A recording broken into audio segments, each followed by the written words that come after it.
বন্ধুরা, আজকে বাঙালির একটা অত্যন্ত প্রিয় এবং লোভনীয় খাবার বানাবো, খিচুড়ি আর ইলিশ মাছ ভাজা। প্রত্যেকের খুবই প্রিয়, এতে কোনো সন্দেহ নেই। আর এখন বর্ষাকাল পড়ে গেছে, তাই ঘরে ঘরে হয়তো সবারই হচ্ছে, তাই আমাদের বাড়ি বা বাদ যাবে কেন। সেই জন্য খিচুড়ি আর ইলিশ মাছ ভাজা হচ্ছে আজকে আমাদের মেনু। তার জন্যে মশলা নিয়ে নিয়েছি। এখানে হচ্ছে দুটো বড় পেঁয়াজ কাটা আছে, তার একটা টমেটো, কাঁচা লঙ্কা আছে। আর এখানে মশলা হচ্ছে হলুদ গুঁড়ো, লঙ্কা গুঁড়ো, জিরে গুঁড়ো, আদা রসুন পেস্ট 2 চামচ মতো, আর নুন। আর ফোড়ন হিসাবে ব্যবহার করব গোটা জিরে। কড়ায় তেল গরম হয়ে গেছে, তেজপাতা শুকনো লঙ্কা দেওয়া হয়ে গেছে, জিরে ফোড়নটা দিয়ে দিলাম।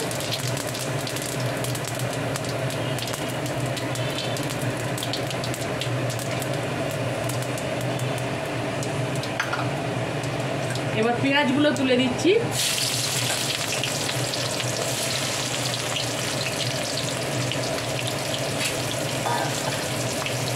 পেঁয়াজগুলো একটু নাড়াচাড়া করে নিতে হবে, একটু হালকা ব্রাউন হয়ে গেলে তারপর টমেটোগুলো দেবো।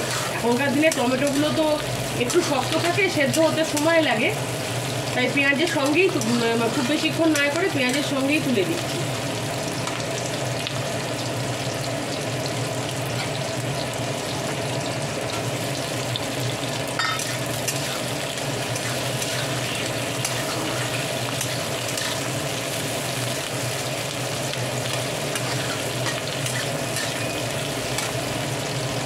এবার একে একে মশলাগুলো দিয়ে দেবো।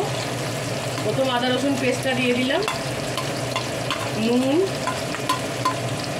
জিরে গুঁড়ো, লঙ্কা গুঁড়ো, হলুদ গুঁড়ো সব একসাথে দিয়ে দিলাম। দিয়ে একটু ভালো করে কষিয়ে নেবো। অল্প সামান্য একটুখানি জল দেবো, দিয়ে একটুখানি কষিয়ে নেবো যাতে মশলাগুলো ভালো করে গায়ে লেগে যায়।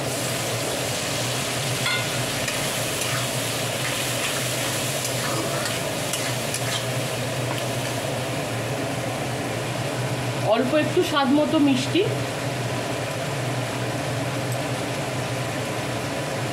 একটু কাশ্মীরি লাল লঙ্কার গুঁড়ো দিলাম জাস্ট রং হওয়ার জন্য। এদিকে চাল আর ডাল সেদ্ধ হতে বসিয়ে দেওয়া হয়েছে, এটা সেদ্ধ হতে থাক। আর এদিকে মশলাটা কষা হচ্ছে। এতে আমি চাল 150 আর মুগের ডালও 150, মুসুর ডালও 150 এই পরিমাণে ব্যবহার করেছি।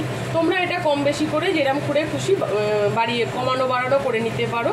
ডালটা তবে চালের থেকে একটু বেশি দিলে খিচুড়িটা খেতে খুব সুন্দর হয়। আর মুগের ডালটা অবশ্যই কিন্তু আগে শুকনো খোলায় একটু ভেজে নেবে, তাহলে অম্বলটা হবে না। আমার মশলাটা কষা হয়ে গেছে, মশলা থেকে দেখো তেল ছেড়েও দিয়েছে।